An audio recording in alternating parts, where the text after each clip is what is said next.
আসসালামু আলাইকুম। আজকে আমার গ্রামের বাড়িতে আসছিলাম। তো চারিপাশে দেখতে পাচ্ছেন ধান ক্ষেত, খুব সুন্দর লাগতেছে। এখন সকাল 9টা বাজে। তো আমি ঘুম থেকে উঠে একটু সকালের নাস্তা শেষ করে একটু জমির দিকে যাচ্ছি, কি অবস্থা একটু দেখার জন্য। তো বিশ্বাস করেন, আপনার চারিদিকে যতদূর পর্যন্ত চোখ যাবে আপনি শুধুমাত্র সবুজ আর সবুজ দেখতে পাবেন, আর ধান ক্ষেত দেখতে পাবেন। আমাদের এলাকাতে মোটামুটি প্রচুর পরিমাণে ধান চাষ হয়।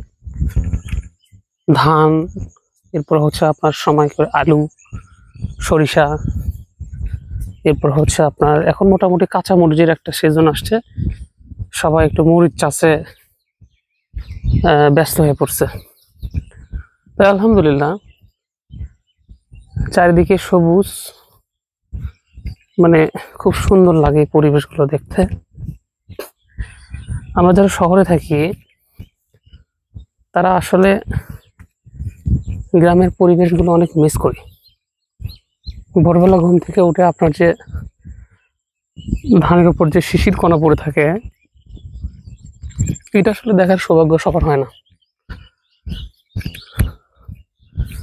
তো যেটা আমি আজকে সকালবেলা দেখেছিলাম, এখন একটু দেরি হয়ে গেছে তাই পড়ে গেছে। দেখতে পাচ্ছেন এই যে মরিচ লাগাইছে, মরিচের সময় এই যে দেখতে পাচ্ছেন মরিচ লাগাইছে, এখন মরিচের সময় কিন্তু কিন্তু রোগ আছে মরিচের গাছে প্রচুর।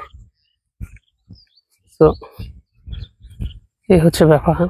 ভাবলাম যে আপনাদেরকে একটু ভিডিও করে দেখাই। আসলে অসাধারণ দৃশ্যগুলি সচরাচর এখন চোখে পড়ে না।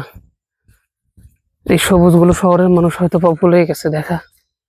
শুধুমাত্র ইউটিউব চ্যানেল এবং টেলিভিশনের পর্দা ছাড়া আর কোথাও দেখার সুযোগ হয় না। তাই আপনাদেরকে একটু দেখালাম, ইউটিউবের মাধ্যমে একটু দেখে নিন। সকলকে ধন্যবাদ জানিয়ে এখানে শেষ করতেছি। ভালো থাকবেন। আসসালামু আলাইকুম।